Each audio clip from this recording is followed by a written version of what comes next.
बिस्मिल्लाहिर्रहमानिर्रहीम। अस्सलामु अलैकुम वरहमतुल्लाहि वबरकातुहू। 10 ऐसे गुनाह जिनको मामूली समझा जाता है मगर हकीकत में वो मामूली गुनाह नहीं है। मोहतरम नाजरीन, कुछ गुनाह ऐसे हैं जिनकी सख्त पकड़ है और दर्दनाक आज़ाब है, लेकिन कुछ मर्द और कुछ ख़वातीन ऐसे गुनाह किए जा रहे हैं। वो ऐसे गुनाहों को गुनाह ही नहीं समझते या मामूली गुनाह समझते हैं। दुआ करते हैं कि अल्लाह पाक हम सबको हिदायत अता फरमाए। कोई बदबूदार चीज़ खाकर मस्जिद में आना। मोहतरम नाज़रीन, कोई बदबूदार चीज़ खाकर मस्जिद में आना कोई अनहोनी बात नहीं, लेकिन जो लोग ऐसा करते हैं वो उसे गुनाह ही नहीं समझते। इरशाद बारी ताला है, ए इब्ने आदम, हर मस्जिद के पास अपनी जीनत अख्तियार करो। हज़रत जाबिर रज़ी अल्लाह अन्हु से मरवी है कि नबी करीम सल्लल्लाहु अलैहि वसल्लम ने फरमाया, जो शख्स लहसुन या प्याज खा ले वो हमसे या हमारी मस्जिद से अलहदा रहे और अपने घर में बैठा रहे। उसमें वो लोग भी दाखिल हैं जो काम काज करते हुए गंदे कपड़ों समेत मस्जिद में आ जाते हैं और उनके कपड़ों, जुराबों और बगलों से गंदी बू आ रही होती है।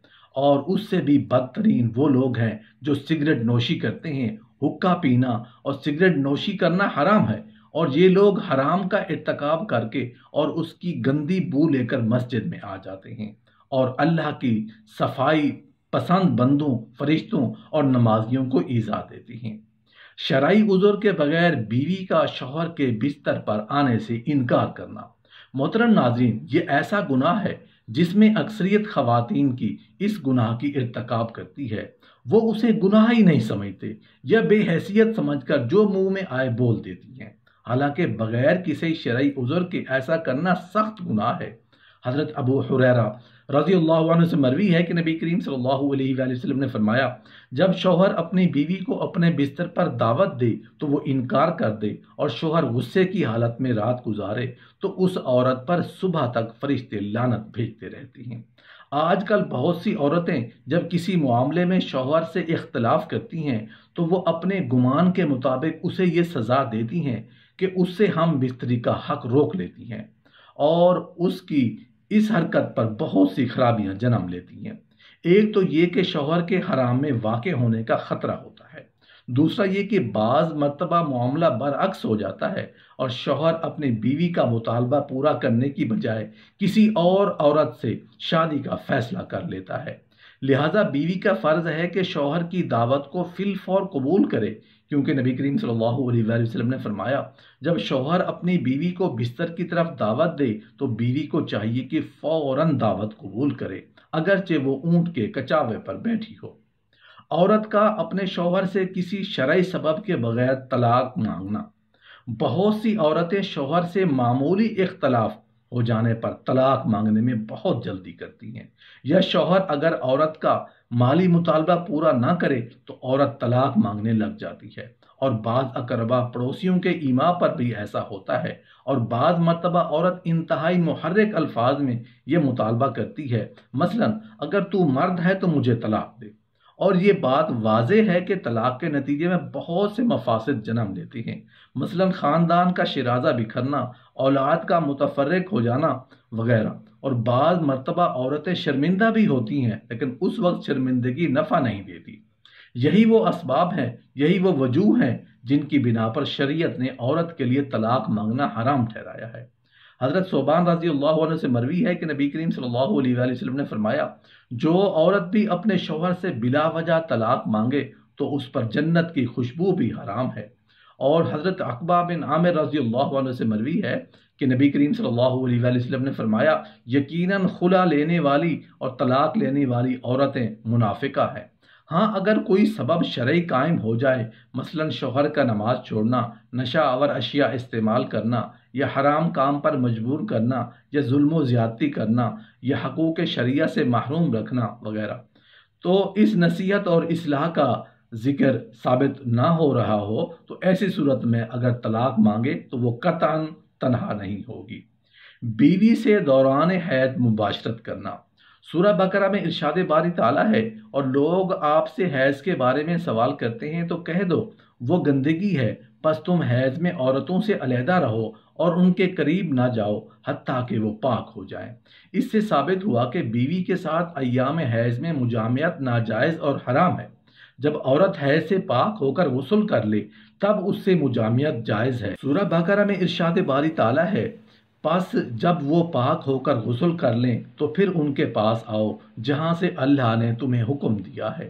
حیض کی حالت میں مجامعت کی قباحت اور حرمت کی دلیل یہ ارشاد نبوی صلی اللہ علیہ وآلہ وسلم بھی ہے کہ جس نے حائضہ عورت سے مجامعت کی یا بیوی سے پاخانہ کی جگہ میں دخول کیا یا کہن کے پاس آیا تو اس نے محمد صلی اللہ علیہ وآلہ وسلم پر اتاری گئی شریعت کے ساتھ کفر کیا۔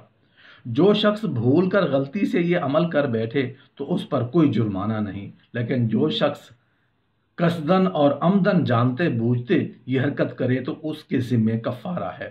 ان علماء کے قول کے مطابق جو کفارہ والی حدیث کو صحیح سمجھتے ہیں اور وہ کفارہ یہ ہے کہ 1 دینار یا نصف دینار صدقہ کرے۔ بعض علماء کا موقف ہے کہ یہ اسے اختیار ہے کہ حسب استطاعت نصف دینار یا پورا دینار صدقہ کرے، اور بعض کہتے ہیں کہ اگر ابتدائے حیض میں یہ عمل کرے تو پورا دینار دے اور اگر اخیر میں کرے تو نصف دینار دے۔ یا عورت حیض سے فارغ ہو چکی ہو لیکن ابھی غسل نہ کیا ہو تو اس حالت میں یہ عمل کرنے پر نصف دینار صدقہ کرے۔ بیوی کے ساتھ دوبر میں دخول کرنا۔ بعض مخالفین فطرت کمزور ایمان والے لوگ بیوی سے مقعد یعنی پخانہ کی جگہ میں مجامعت کرتے ہیں، حالانکہ یہ کبیرہ گناہوں میں ہے، اور نبی کریم صلی اللہ علیہ وآلہ وسلم نے ایسا کرنے والے پر لعنت بھیجی ہے۔ آپ صلی اللہ علیہ وآلہ وسلم نے فرمایا، جو شخص اپنی بیوی کے ساتھ دوبر میں دخول کرے وہ ملعون ہے۔